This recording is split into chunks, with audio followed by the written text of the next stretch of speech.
சீக்கிரம் ஓடிடாரே இப்படி வருதா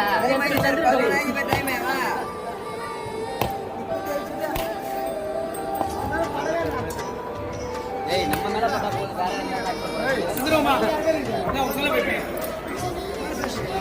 மூஞ்சில் அடிக்கிறா மூஞ்சில் அடிக்கிறா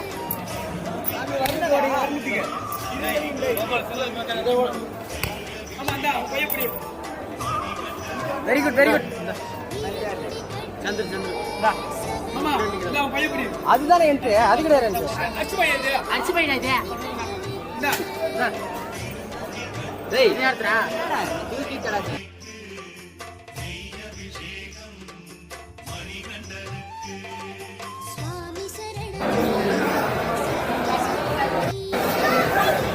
இல்ல சாமி பார்த்தீங்களா எப்படி பார்த்தீங்க நல்லா இருந்துச்சா அதனால அதாவது தெளிவாக பார்த்தீங்களா இல்லை கொஞ்சம் தான் தெரிஞ்சாரா ஐயப்பண்ண கேட்டேன் நின்று கும்பிட்டீங்களா சாமியை பார்த்தாச்சு இங்கேருந்து இப்போ கீழே நடந்து படியில் கீழே நடந்து 4 கிலோமீட்டர் பம்பை போகணும் அங்கேருந்து பஸ்ஸு பிரித்து என்ன கடை எரிமலையா எரிக்கலாம் பம்பையிலேருந்து நிலக்கல் போகணும் அங்கே போயிட்டு அதுக்கப்புறம் சார்ஜர் எல்லாம் எடிட் பண்ணி அப்புறம் போடுறேன் பாருங்கள்.